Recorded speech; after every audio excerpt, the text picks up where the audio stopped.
It was spring. Spring in the circus. After the long winter's rest, it was time to set out again on the open road, and everyone was eager to go. Toot, toot, whistled Casey Jr., the locomotive of the circus train. All aboard, shouted the ringmaster. The acrobats, the jugglers, the tumblers, and the snake charmers scrambled to their places on the train. The keepers locked the animal cages. Then with a jiggity jerk and a brisk puff-puff, off sped Casey Jr. The circus was on its way. Everyone was singing. Everyone was happy. All the mother animals had new babies to love. All but Mrs. Jumbo. Her baby elephant had not come yet. And how would the stork find her now? But what was this? A special delivery stork was flying pell-mell after the circus train. Mrs. Jumbo, where is Mrs. Jumbo? He asked the two giraffes. And he took his precious bundle straight to the elephant car and left it there at Mrs. Jumbo's side. All the other elephants were waiting to see the baby, and a darling, chubby baby elephant he was. This is a proud day for us elephants, said one of the grown-ups to Mrs. Jumbo, and she tickled the baby under his chin. Coochie-coo, little Jumbo, coochie-coo. The tickling made him sneeze, and when he sneezed, out flapped his ears, enormous ears, the biggest ears any elephant had ever seen. He'll never be a little Jumbo, laughed the grown-ups. Little Dumbo is the name for him. Poor little Dumbo toddled to his mother, and tenderly she rocked him to sleep in her trunk. Before morning dawned, Casey Jr. had brought the train to a stop in the city where the circus was to open that day. As soon as the tents were all set up, the circus folk got ready for the big parade. Down the main street pranced the gay procession. There were cream-white horses and licorice-colored seals. There were lady acrobats in pink silk tights, lions pacing in their gilded wagon cages, and last but not least came the elephants marching slowly, single file. At the end of the line came little Dumbo, and all went well until the crowd caught sight of him. Look at that silly animal with the draggy ears, they cried. He can't be an elephant. He must be a clown. Dumbo, toddling along behind his mother with his trunk clasped around her tail, tried to hurry faster so he wouldn't hear the laughter. But alas, he stumbled and tripped on his ears. Down he went in a puddle of mud, and the crowd roared with laughter at the baby elephant. Back in the tent, Mrs. Jumbo gave Dumbo a bath so that he would look fine for the first show that afternoon. When she had carefully wrung out his ears and he had shaken himself dry, they ate their lunch and they went to their stalls in the menagerie. Soon the crowd was streaming through the tents. A group of boys gathered near the rope in front of Mrs. Jumbo's stall. "We want to see the baby elephant," they yelled. "The one with the sailboat ears. Oh, look, there he is." A boy grabbed one of Dumbo's ears and pulled it hard. Then he made an ugly face and stuck out his tongue. Mrs. Jumbo could not stand that. She reached out with her trunk, snatched the boy up, dropped him across the rope, and spanked him. "Help! Help!" he cried. Someone else cried, "Wild elephant!" And then the keepers came running. Mrs. Jumbo reared on her hind legs. But soon she was behind the bars in the prison wagon with a big sign that said, "Danger! Mad elephant! Keep out!" Worst of all, the other elephants would have nothing to do with Dumbo. "He's a disgrace to elephants all over the world," they said, and they turned their backs on Dumbo in a solid wall. Now hidden in the hay pile was Timothy Mouse, the circus mouse. Timothy loved scaring elephants, and he thought this was the time. "They can't treat the little fellow that way," he muttered, "not while Timothy Mouse is around." So he stepped out. "Boo! Boo!" he yelled. and those big, brave elephants ran in all directions, leaving Timothy and Dumbo alone. "Don't be afraid, little fellow," said Timothy Mouse to the baby elephant. "I'm your friend. I want to help you. What we have to do is find a use for those ears. You're the only one who has them. We want to make you famous. Then they'll let your mother out of prison, and we'll all live happily ever after."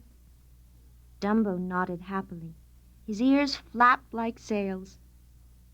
"I've got it!" Timothy shouted. "You know the big elephant balancing act at the end of the show? Well, when they have their pyramid built, you jump on the acrobat springboard and bounce right up to the top of that pyramid, waving a little flag. You'll be the hit of the show. We'll sneak out and practice now." On their way to the practice field Timothy had picked, they passed the prison wagon where Mrs. Jumbo stood sadly staring out into the night. How delighted she was to see her baby, and how happy Dumbo was to curl up safe in the curve of his mother's trunk once more. He told her all about the elephant act, and how unhappy he was without her, and about the wonderful idea Timothy had for making him a success. Timothy had to pull him away at last, so they could practice springboard jumping before the dawn, when they would have to be back with the elephants. When Dumbo could jump from the springboard to a stand 10, 15, then 20 feet high, Timothy whispered his idea into the sleeping ringmaster's ear. And the very next day, as a surprise, Dumbo's jump was added as a climax to the show. The great moment came. The pyramid of elephants was swaying in the ring. Dumbo ran down the springboard. Then it happened. He tripped over his flapping ears. Up he bounced in a twirling ball, and he crashed into that great pyramid of elephants, knocking them in every direction at once. That was the finish. The next day, they made Dumbo into a clown. They painted his face with a foolish grin and dressed him in a baby dress. On his head they put a bonnet. They used him in the most ridiculous act in the show, a make-believe fire. He had to jump from the top of a blazing cardboard house down into the clown fireman's net. The audience thought it was a great joke, but Dumbo felt terrible, and he was frightened, too. "Don't worry, Dumbo," Timothy whispered as he curled up on Dumbo's hat brim. "We'll have you starring yet. You'll be flying high." Back in the circus tent, curled up to sleep in the warm, sweet hay, knowing Timothy was close by, Dumbo fell asleep at once, and he dreamed a beautiful dream. He was the star of a magical circus, a circus the like of which has never been seen. In the dream, there was a springboard, spotlighted in the center of the tent. Dumbo himself, in a gorgeous costume, stepped onto the springboard, bounced high into the air, and then away he flew. It seemed as easy as anything, and very, very real. Next morning, Timothy was the first to awaken. He stretched and sleepily looked around him. Close beside him, 3 black crows sat and stared at him. "What are you doing here?" Timothy asked sleepily. "What are you doing here?" snapped the crows. At that, Timothy sat up and took another look around him. Why, where am I?" he gasped. He was still in the brim of Dumbo's hat, and the hat was still on top of Dumbo's head. But Dumbo was asleep on the branch of a tree, far, far above the ground. "How did we get here?" Timothy asked of the bunch of crows that were hanging around, and they sang a song with the answer in it. "Flying?" yelled Timothy. "Dumbo! Dumbo, you flew!" Slowly, Dumbo opened his eyes. He glanced down. He gulped. Then he struggled to his feet. He tried to balance in the wobbly tree fork, but he slipped. Down, down, down. He bounced from branch to branch, with Timothy clinging on for dear life. Plunk! They landed in a brook beneath the tree. The crows chuckled and cawed above. Timothy scrambled up out of the water and wrung the brook water out of Dumbo's tail. "Dumbo!" he cried. "You can fly! If you can fly when you're asleep, you can fly when you're awake!" So Dumbo tried again and again, but he could not leave the ground. With Timothy as teacher, Dumbo practiced for hours. He ran and he jumped and he hopped and he tripped. He tried fast and slow takeoffs. He tried standing and running jumps. He counted as he flapped his ears. 1, 2, 3, 4. But hard as he tried, Dumbo could not fly. At last, the crows felt sorry for him. "Here, try this magic feather," one of them said. "This is how we teach our babies to fly. Hold on to this, and you'll be fine." Dumbo clutched the feather in the tip of his trunk, and he tried once more. The magic feather trick worked like a charm. No sooner had Dumbo wrapped his trunk around the feather than flap, flap, flap went his ears.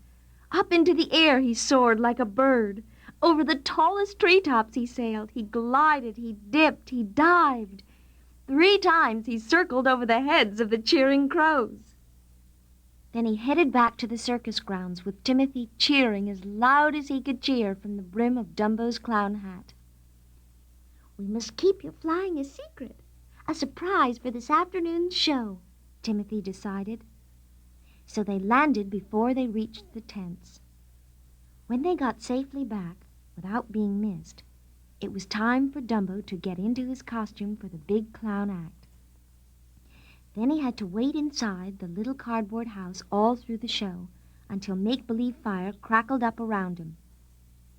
But today he did not mind, because Timothy was with him. Crackle, crackle went the fire, and clang, clang roared the clown fire engine, rushing toward the blaze. "Save my baby!" cried a clown dressed up as a mother. That was Dumbo's cue to appear at the window. So Timothy tucked the magic feather into the curve of his trunk and climbed to his place in Dumbo's hat brim. "Good luck, Dumbo!" he cried. The fireman brought a big net and held it out. "Jump, my baby, jump!" shrieked the mother clown. Dumbo jumped, but as he jumped, the magic feather slipped from his trunk and floated away. Now his magic was gone, Dumbo thought. He plunged down like a stone. Timothy saw the feather drift past. He knew how Dumbo felt. "It's all right, Dumbo," he shouted. "The feather was a trick. You can fly by yourself." Dumbo heard the shout. Doubtfully, he spread his ears wide. Not 2 feet above the fireman's net, he stopped his plunge and swooped up into the air. A mighty gasp arose from the audience. They knew it couldn't be, but it was. Dumbo was flying. While the crowd roared its delight, Dumbo did power dives, loops, spins, and barrel rolls. He swooped down to pick up peanuts and squirted a trunkful of water on the clowns. The keepers freed Mrs. Jumbo and brought her to the tent in triumph to see her baby fly. So all Dumbo's worries were over. Soon Dumbo was a hero from coast to coast. Timothy became his manager and saw to it that Dumbo got a wonderful contract with a big salary and a pension for his mother. The circus was renamed Dumbo's Flying Circus, and Dumbo traveled in a special streamlined car. But best of all, he forgave everyone who had been unkind to him, for his heart was as big as his magical ears.